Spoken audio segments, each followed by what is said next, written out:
Assalamu alaikum everyone. I hope you all are doing very well. So in today's class we will start exercise 2.4. So class 8 mathematics की book हम start कर रहे हैं. Exercise 2.4 हमने आज की class में देखनी है.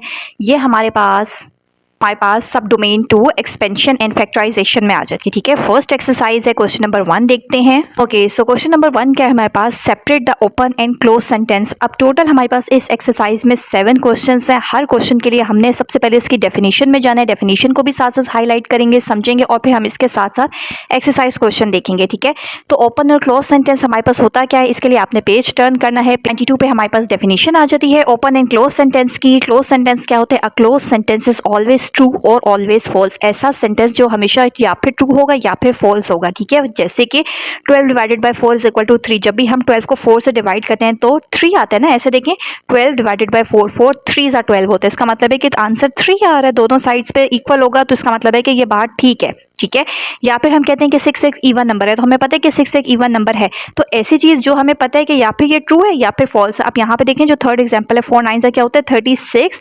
इसी तरह अगर हम इस साइड को सॉल्व करें 9 + 9 + 9 + 9 + 9, कैलकुलेटर में जब आप इसको ऐड करेंगे तो हमारे पास क्या बनेगा 45.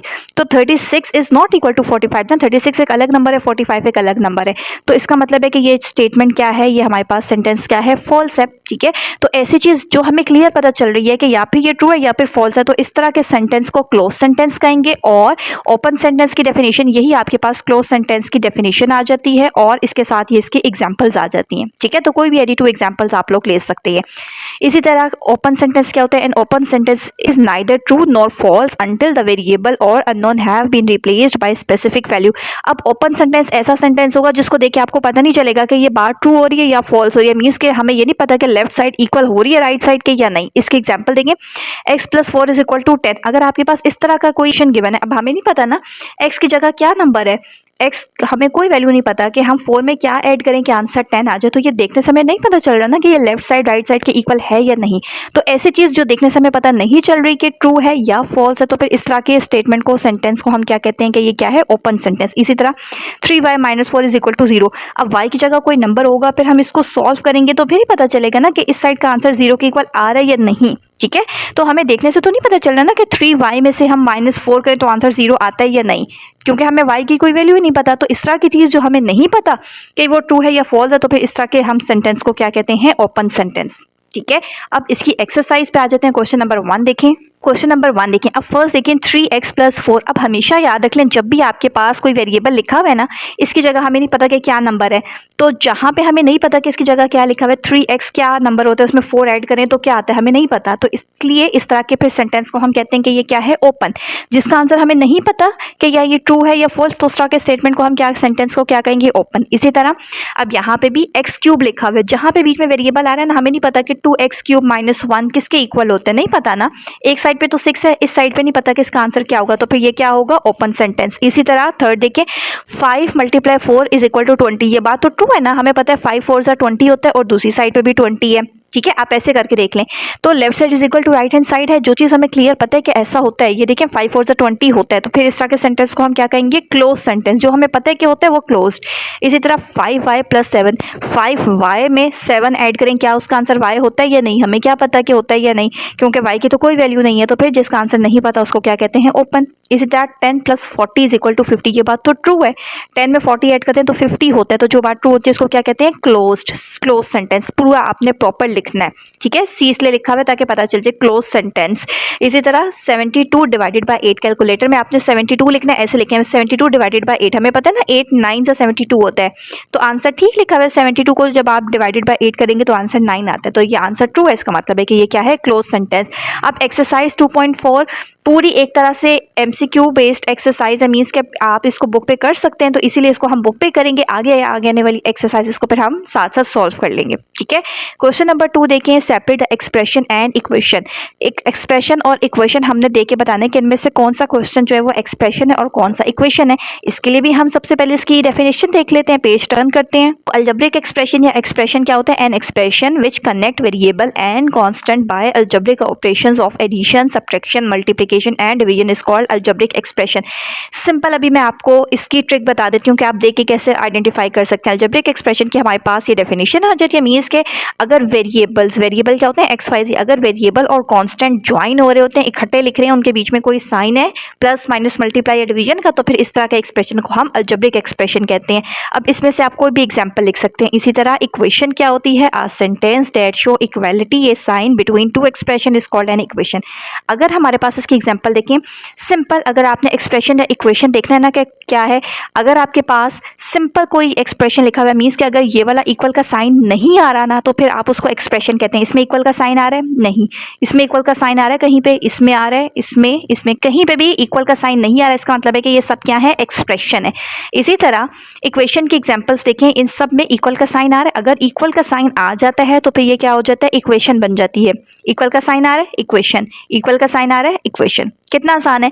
इसी तरह यहाँ पे की फैक्ट देखें, एक्सप्रेशन क्या होता है, it is one side, means कि इसकी एक साइड होती है, इक्वल का साइन नहीं है ना, इसका मतलब है कि एक ही साइड है। It has no relation symbol, इसमें कोई रिलेशन सिंबल भी नहीं होता, मीन्स के इक्वल का साइन या ये हमारे पास कोई साइन नहीं होता, ठीक है। इसी तरह इक्वेशन क्या होती है, इट इज़ टू साइडेड, दो साइड्स हैं, ये लेफ्ट साइड ये राइट साइड, हमेशा इक्वेशन इक्वल का साइन आ रहा है तो एक यहाँ पे लिखा होगा, कुछ यहाँ पे लिखा होगा, it's relation symbol is equality, और इसके दरमियान में हमेशा सिंबल कौन सा होगा, इक्वल का होगा। अब क्वेश्चन पे आ जाते हैं। यहाँ पे देखें एक्सप्रेशन और इक्वेशन हमने देखना है। अब फर्स्ट क्वेश्चन में इक्वल का साइन आ रहा है तो ये क्या होगा, इक्वेशन। सेकंड में इक्वल का साइन नहीं आ रहा तो ये क्या होगा, एक्सप्रेशन। थर्ड में इक्वल का साइन आ रहा है तो ये क्या होगा, इक्वेशन। फोर्थ में इक्वल का साइन आ रहा है, ये भी इक्वेशन है। फिफ्थ में इक्वल का साइन आ रहा है, ये भी इक्वेशन है। और सिक्स में इक्वल का साइन आ रहा है, इसका मतलब है कि ये भी हमारे पास क्या है, इक्वेशन है, ठीक है। इसी तरह नंबर 3 देखें, separate the equations and inequalities. अब इक्वेशंस तो हमें पता चल गया, जिसके बीच में ये वाला साइन आ रहा होता है इसको कहते हैं इक्वेशन। इनइक्वालिटी क्या होता है, इसकी भी डेफिनेशन पीछे है, पहले डेफिनेशन देख लेते हैं। Inequality is a statement that contain one of the symbol, ये अगर हमारे पास इनमें से कोई भी सिंबल आ रहा है ना, तो फिर उसको हम कहेंगे कि हमारे पास क्या है, इनइक्वालिटी। कौन से symbol, less than, greater than, less then और इसके नीचे ये लाइन होती है ना, उसका मतलब होता है लेस देन और इक्वल टू, ग्रेटर देन और इक्वल टू। देखें जैसे ये सारे, अब इसमें ये वाले सिंबल्स आ रहे हैं ना, तो फिर ये क्या बन गया, इनइक्वालिटी। अगर इक्वल का साइन आता तो इक्वेशन, अगर इक्वल के साइन के अलावा कोई सिंबल आएगा इनमें से तो वो क्या होगा, इनइक्वालिटी, ठीक है। अब एक्सरसाइज पे आ जाएं। सो यहाँ पे देखें question number 3, separate the equation and inequalities. अब फर्स्ट देखें, ये वाला साइन आ रहा है तो ये क्या है, इनइक्वालिटी। यहाँ पे भी लेस देन और इक्वल का साइन आ रहा है, ये भी इनइक्वालिटी है। यहाँ पे इक्वल का साइन आ रहा है तो ये क्या होगा, इक्वेशन है। इसी तरह फोर्थ में देखें, ये वाला साइन आ रहा है तो ये इनइक्वालिटी है। यहाँ पे इक्वल का साइन आ रहा है तो ये इक्वेशन है। यहाँ पे लेस देन का साइन आ रहा है तो फिर क्या है, ये इनइक्वालिटी। अगर इक्वल का साइन आ रहा है तो इक्वेशन, और अगर इक्वल के साइन के अलावा सिंबल्स आ रहे हैं, less than, greater than, less than equal to, greater than equal to, तो वो क्या होंगे, इनइक्वालिटीज होंगी, ठीक है। इसी तरह क्वेश्चन नंबर 4, अब बहुत इंपॉर्टेंट क्वेश्चन है और इसको समझना भी बहुत ध्यान से है। Separate the polynomial expression and expressions that are not polynomials. 6 questions हैं, इन क्वेश्चंस को देख के हमने आइडेंटिफाई करना है कि इनमें से कौन सा पॉलिनोमियल है और कौन सा पॉलिनोमियल नहीं है। तो पहले तो हम सिंपली इसकी एक डेफिनेशन देख लेते हैं, फिर मैं आपको बहुत इसका ईजी सा वे बताऊंगी जिसको देखते ही आपको पता चल जाएगा कि ये पॉलिनोमियल है या नहीं। सो पेज नंबर 93 ओपन करें। ओके, सो पेज नंबर 93 पे हमारे पास पॉलिनोमियल की डेफिनेशन आ जाती है। क्या डेफिनेशन है, यहाँ से मार्क करें। A polynomial expression or simply a polynomial is an algebraic expression consisting of one or more terms in each of which the exponent of the variable is zero or positive integer. सबसे पहले तो यहाँ तक आपके पास definition आ जाती है ना। अब इसका मतलब क्या है, देखें, अगर हमारे पास ये कुछ क्वेश्चन उन्होंने दिए हुए हैं, अगर आपके पास वेरिएबल क्या होता है, ये एक्स वाई जी, ये वेरिएबल्स होते हैं, और कांस्टेंट किसको कहते हैं, नंबर्स को, 3 4 5 जो भी नंबर्स होते हैं उनको कांस्टेंट कहते हैं। अब ध्यान से देखें, अगर आपके पास क्वेश्चन में वेरिएबल की पावर पॉजिटिव आ रही है ना, तो इसका मतलब है कि ये क्या है, पॉलिनोमियल है। जैसे यहाँ पे देखें वेरिएबल है ना, इसके ऊपर कोई पावर नहीं है। अगर कोई पावर नहीं है तो पावर क्या होती है, 1। अगर वेरिएबल की पावर 1 है, पॉजिटिव है, तो वो क्या होगा, पॉलिनोमियल होगा। यहाँ पे भी एक्स और वाई के ऊपर कोई पावर नहीं लिखी, इसका मतलब है 1 है, तो साइन हमेशा क्या है, इस तो नहीं लिखा हुआ ना, 1 है, 1 के साथ हमेशा क्या साइन होता है, पॉजिटिव, तो इसका मतलब है ये भी पॉलिनोमियल है। यहाँ पे पावर लिखी हुई है 2, हाईएस्ट पावर देखनी होती है 2 प्लस का साइन है, कोई साइन नहीं होता, इसका मतलब है तो प्लस का साइन है, प्लस का साइन है तो फिर ये क्या होगा, हमारे पास पॉलिनोमियल है। इसी तरह अब यहाँ पे देखिए x पावर -2, माइनस का साइन आ गया ना, वेरिएबल अगर पावर नेगेटिव है, वेरिएबल के ऊपर पावर नेगेटिव आ रही है, माइनस आ रहा है, तो ये फिर क्या है, पॉलिनोमियल नहीं है। y है ना, तो 1/y, नीचे y डिवाइड हो रहा है, ऊपर आएगा, नीचे देखें y की पावर क्या है, 1, ऊपर आएगी तो पावर का साइन चेंज हो जाता है, माइनस हो जाती है, ठीक है। तो फिर पावर क्या हो गई है, नेगेटिव हो गई है, तो ये भी पॉलिनोमियल नहीं है। इस तरीके से हम आइडेंटिफाई करते हैं। अब क्वेश्चंस पे आ जाएं।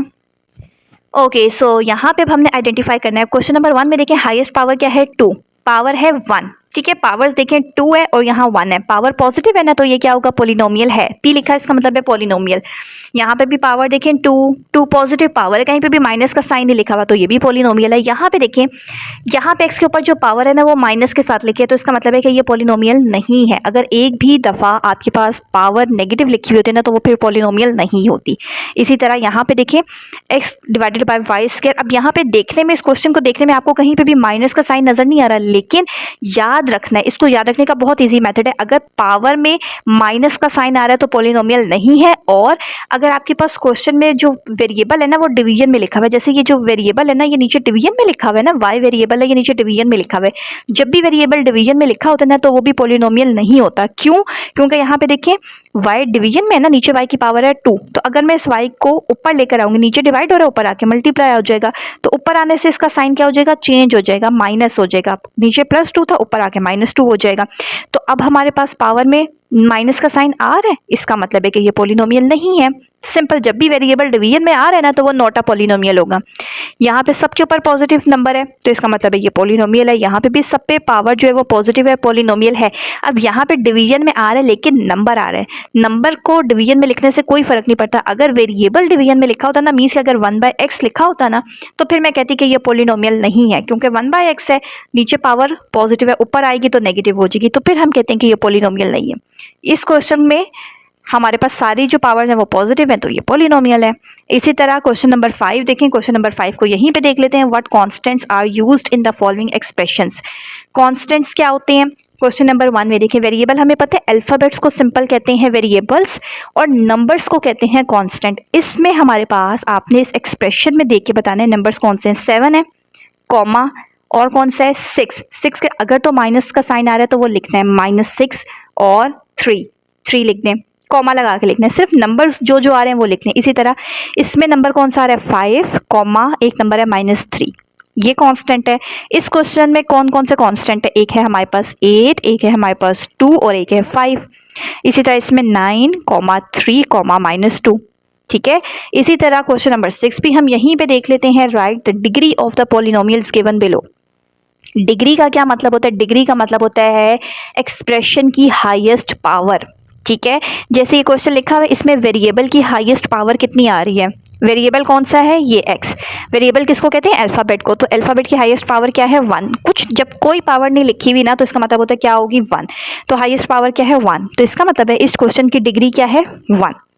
यहाँ पे देखें, एक वेरिएबल की पावर है 2, एक वेरिएबल की पावर है 1, तो दोनों में से हाईएस्ट नंबर कौन सा है? 2।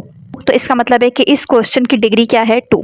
यहाँ पे देखें, एक की पावर है 3, यहाँ पे x और y है, यानी कि 1 और 1, जिसके ऊपर कुछ नहीं लिखा होता ना उसके ऊपर 1 है, तो 1 और 1 ऐड होकर हो जाती है 2, ठीक है।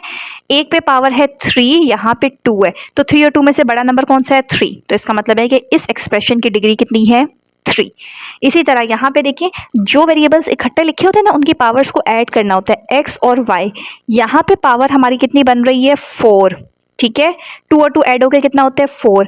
यहाँ पे है 3 और यहाँ पे है 2, तो 4, 3, 2, तीनों में से सबसे बड़ा नंबर कौन सा है? 4। तो इसका मतलब है इस एक्सप्रेशन की डिग्री कितनी है? 4, ठीक है। इसी तरह क्वेश्चन नंबर 7 देख लेते हैं। इसके बाद में आपको इससे रिलेटेड जो कुछ डेफिनेशंस रह गई हैं वो भी अभी हम हाईलाइट कर लेंगे। पहले क्वेश्चन देख लें। सो क्वेश्चन नंबर 7 क्या है? Separate the polynomials as linear, quadratic, cubic and biquadratic. ये पॉलिनोमियल्स हैं सारे, मीन्स के इसमें वेरिएबल्स के ऊपर जो पावर है ना वो पॉजिटिव है। उन्होंने बता दिया हमें कि ये पॉलिनोमियल्स तो हैं। अब हमने बताना है कि ये लीनियर है, क्वाड्रेटिक है, क्यूबिक है या बाई क्वाड्रेटिक है। अभी जब हम डेफिनेशंस हाईलाइट करेंगे ना तो पॉलिनोमियल की 4 टाइप्स होती हैं। अगर तो वेरिएबल की हाईएस्ट पावर 1 आ रही है ना तो उस तरह के पॉलिनोमियल को हम कहते हैं कि ये लीनियर है, ठीक है। अब यहाँ पे देखिए, इस क्वेश्चन में हाईएस्ट पावर वेरिएबल की कितनी आ रही है? x के ऊपर कुछ नहीं लिखा हुआ ना, इसका मतलब है 1 है। हाईएस्ट पावर 1 होती है ना तो इस तरह के पॉलिनोमियल को हम कहते हैं कि ये लीनियर पॉलिनोमियल है। l लिखा हुआ है प्रॉपर, आपने लिखना है इसके आगे लीनियर पॉलिनोमियल। इसी तरह यहाँ पे हाईएस्ट पावर कितनी आ रही है? 2। जब हाईएस्ट पावर 2 होती है तो इस तरह के पॉलिनोमियल को कहते हैं क्वाड्रेटिक पॉलिनोमियल, ठीक है। जब हाईएस्ट पावर, अगेन इस क्वेश्चन में हाईएस्ट पावर 2 है तो ये कौन सा पॉलिनोमियल है? क्वाड्रेटिक। यहाँ पे हाईएस्ट पावर x की भी 1 है, y की भी 1 है। जब 1 होगी तो क्या होता है? लीनियर। हाईएस्ट पावर अब इसमें कौन सी आ रही है? 3। जब हाईएस्ट पावर 3 होती है ना, 3 का मतलब होता है क्यूब, तो फिर उस तरह के पॉलिनोमियल को कहते हैं क्यूबिक पॉलिनोमियल, ठीक है। इसी तरह जब हाईएस्ट पावर होती है 4 तो इस पॉलिनोमियल को क्या कहते हैं, बाई क्वाड्रेटिक, याद रखना है। इसी तरह यहाँ पे देखें, अभी बताया अगर वेरिएबल्स इकट्ठे लिखे हुए ना तो उसकी पावर ऐड होके बन जाती है, 2 और 2 ऐड होके होते हैं 4, यहाँ पे 1 और 1 ऐड होके होगा 2, तो हाईएस्ट पावर क्या आ रही है 4। जब हाईएस्ट पावर 4 होगी तो फिर क्या होता है, बाई क्वाड्रेटिक। हाईएस्ट पावर कितनी बन रही है, यहाँ 2 है, यहाँ 1 और 1 ऐड होके 2 होगी, तो हाईएस्ट पावर 2 है तो वो क्या होगी, क्वाड्रेटिक पॉलिनोमियल। याद रखना है, अगर हाईएस्ट पावर 1 है तो लीनियर, अगर हाईएस्ट पावर 2 है तो क्वाड्रेटिक, अगर हाईएस्ट पावर 3 है तो क्यूबिक, और अगर हाईएस्ट पावर 4 है तो बाय क्वाड्रेटिक। ठीक है। अब इससे रिलेटेड कुछ डेफिनेशंस हमारी रह गई हैं, वो भी हम साथ में मार्क कर लेते हैं। नंबर 93 पे आ जाएं। यहाँ पे हमारे पास पॉलिनोमियल की डेफिनेशन के बाद डिग्री ऑफ पॉलिनोमियल की डेफिनेशन है। Degree of polynomial is the highest power of a part term in a polynomial. जो भी हमारे पास हाईएस्ट पावर होती है ना उसको हम डिग्री कहते हैं। जैसे यहाँ पे देखिए इकट्ठे वेरिएबल्स लिखे हुए तो 3 और 4 ऐड होकर क्या हो जाएगा 7, तो हाईएस्ट पावर क्या है 7, डिग्री क्या होगी इसकी 7। सो ये आपके पास डिग्री की डेफिनेशन आ जाती है। इसी के नीचे कोएफिशिएंट क्या होता है, in a term the number multiplied by the variable is called coefficient of the variable as well as constant. Coefficient किसको कहते हैं, अगर आपके पास इस तरह लिखा हुआ है वेरिएबल के साथ जो नंबर लिखा होता है ना उसको कांस्टेंट भी कहते हैं और उसको कोएफिशिएंट भी कहते हैं, यानी कि इस एक्सप्रेशन में हमारे पास 4 और 6 जो है वो क्या है, कोएफिशिएंट है। ठीक है। सो ये आपके पास कोएफिशिएंट की डेफिनेशन आ जाती है। इसी के साथ देखें पॉलिनोमियल्स इन 1 वेरिएबल 2 और 3 क्या होता है, इसको हम जनरली देख लेते हैं। अगर आपके पास ये जो क्वेश्चन है इसमें सिर्फ एक ही वेरिएबल है, जैसे इस पूरे क्वेश्चन में सिर्फ x लिखा हुआ है ना, एक वेरिएबल है, तो फिर इसको कहते हैं पॉलिनोमियल इन 1 वेरिएबल। अगर आपके पास क्वेश्चन में 2 वेरिएबल्स दिए हुए x और y 2 आ रहे हैं तो फिर इसको पॉलिनोमियल इन 2 वेरिएबल कहते हैं। और अगर 2 से ज़्यादा आ रहे हैं, जैसे x y z 3 वेरिएबल्स आ रहे हैं ना क्वेश्चन में, अगर इस तरह का क्वेश्चन है जिसमें 2 से ज़्यादा वेरिएबल आ रहे हैं तो फिर उसको हम कहते हैं कि ये क्या है, पॉलिनोमियल इन 3 वेरिएबल या पॉलिनोमियल इन मोर वेरिएबल्स। ठीक है। अब जो हमने लास्ट क्वेश्चन किया वो यहाँ पे देख लें, लीनियर पॉलिनोमियल क्या होते हैं। ये हमारे पास पॉलिनोमियल्स हैं जब भी हमारे पास highest power if the degree of the variable is, यहाँ से करें the degree of variables x y z is 1, then such type, यहाँ पे लिखें then such type of polynomials are called linear polynomial. अगर हाईएस्ट पावर वेरिएबल की 1 होती है तो उसको लीनियर पॉलिनोमियल कहते हैं। नेक्स्ट देखें।